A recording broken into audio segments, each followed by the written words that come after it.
sedang berada di GA Podcast yang berisi tentang konten-konten yang berhubungan dengan dunia kesehatan.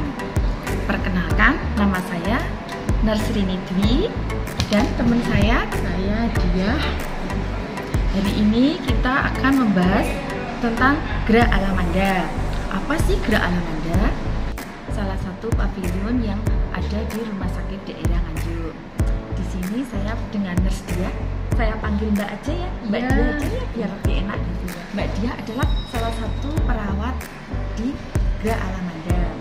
Hari ini kita akan membahas tentang Gera Alamanda itu. Jadi seputar tentang Gera Alamanda dari A sampai Z tentang Gera Alamanda. Mbak Dia, bagaimana kabarnya? Alhamdulillah, luar biasa. Oh, luar biasa ya. Mbak Dia harus selalu luar biasa. Soalnya di pavilion ini pasiennya juga luar biasa. Mbak Dia, kalau boleh tahu, Mbak Dia ini di sini itu sudah berapa tahun? Di Alamandanya apa di rumah sakitnya? Di rumah sakit dan di Alamanda dua-duanya. Kalau di rumah sakitnya baru masuk mulai 2004 bulan 4. Terus ke Alamanda, mulai Alamanda berdiri 2011 bulan 4 kalau nggak salah.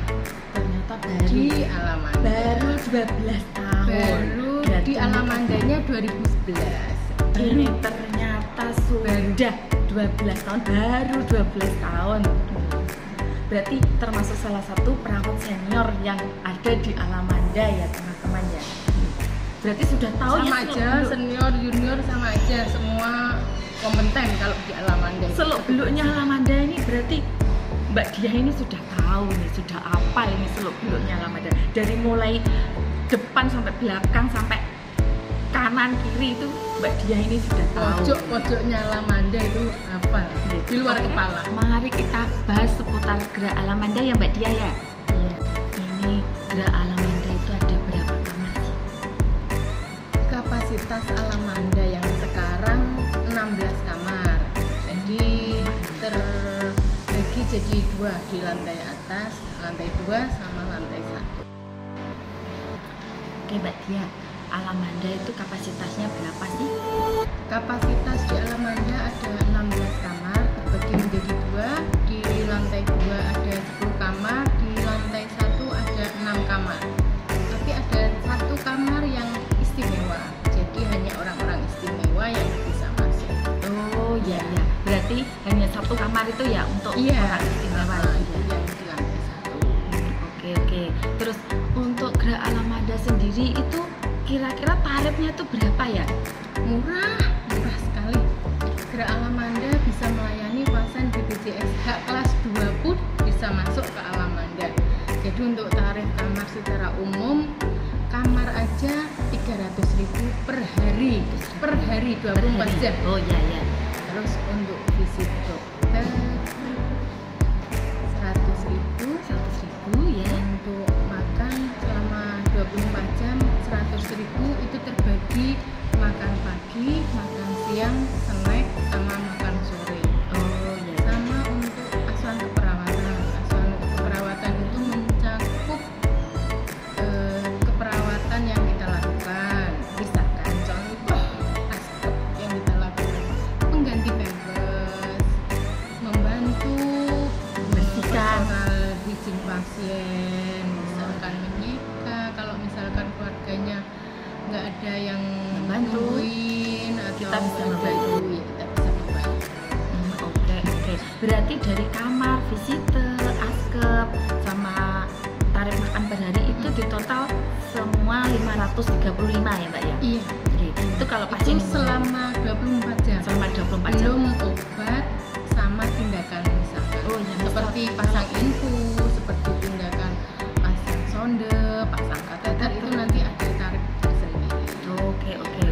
Terus itu pasien BPJS bisa masuk ya? Itu berarti 535 itu bisa dipotong BPJS ya? Jadi Kalau sistem BPJS sekarang jadi enggak dipotong BPJS enggak, jadi berdasarkan diagnosa akhir nanti klaimnya berapa. Kalau di sini kalau sepengetahuan saya pasien-pasien BPJS banyak diuntungkan di Alamanda.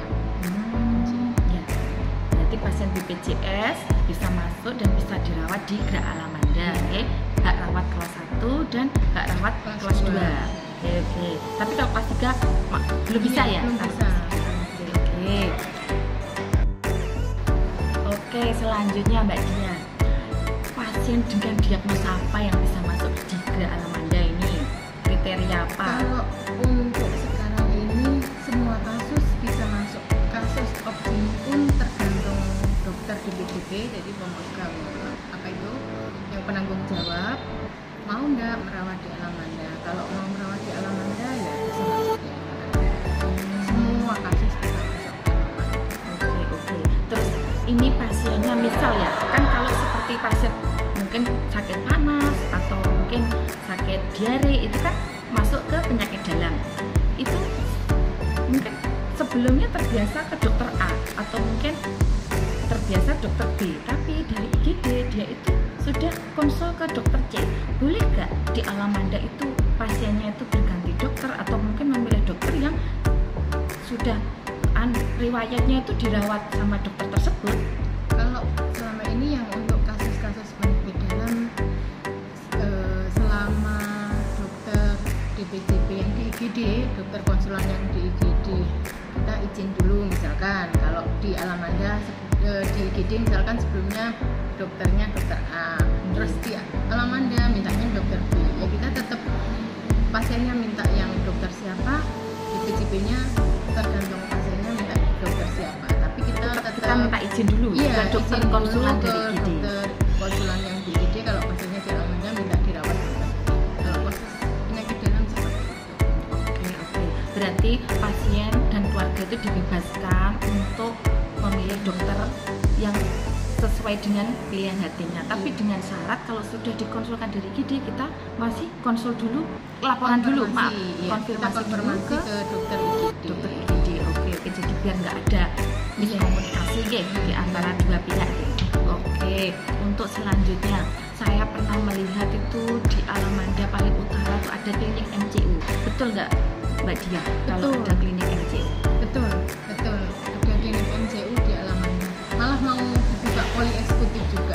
Doakan aja semoga cepat terlaksana biar nanti untuk pelayanan di rumah sakit ini semakin baik. Oh gitu, berarti ada klinik MCU dan ada klinik poli eksekutif. Iya. Poli eksekutif itu berarti pasiennya tidak perlu antri seperti di depan gitu. Poli seperti biasa. Semoga seperti yang diharapkan masyarakat biar pelayanannya semakin baik di semuanya lah. Oke. Ya, kita doakan aja semoga cepat terlaksana ya. Apa yang sudah direncanakan. Amin. Sama yang baik-baik manajemen cepat. Amin. Oke Mbak Dia, saya beberapa kali itu mendengar Alamanda itu mesti penuh, mesti harus masuk. Kalau masuk itu mesti harus pesan dulu. Apa yang menjadi daya tariknya itu? Kalau kamarnya Alamanda itu mesti penuh terus inden gitu. Kalau sebenarnya sih kalau kita pelayanan terhadap pasien, kita itu menganggap pasien itu keluarga kita. Jadi kalau kita merawat keluarga, otomatis kan kita pengennya segera sembuh. Dan kita memberikan yang terbaik. Dimana biar pasien itu entah itu dalam artian waktu kita merawat itu pasien tidak ada komplain, Nyaman gitu ya. Iya, dengan perawatan kita. Ya kita harus bersikap profesional. Kalau pasien nyaman, otomatis kan proses penyembuhan pun juga lebih cepat ya. Harapannya pasien cepat sehat. sehat. Misalkan sudah pulang, kalau sakit lagi pengen masuk ke Alamanda lagi. Kalau kebanyakan seperti itu, jadi pasien itu iya kayak member gitu. Jadi Kalau yang ketika sudah masuk pernah pengennya merasakan dirawat. perawatan kita, kalau masuk ke rumah sakit mesti milihnya Alamanda. Iya. Karena seperti itu kita itu Ketika sakit pengen kembali lagi seperti ke sana. merawat keluarga sendiri. Jadi kalau kita merawat keluarga sendiri gimana? Yo harus sepenuh hati. Oh Itu yang gitu kita beri. ya. Seperti moto rumah sakit ya. Iya, Seharusnya merawat merawat pelayanan sepenuh hati. Oke Mbak Dia, semoga tapi harapan perawat Alamanda pun juga pasien cepat sehat ya. Iya. Sehat dengan pelayanan sepenuh hati. Nah, ini tadi kita sudah membahas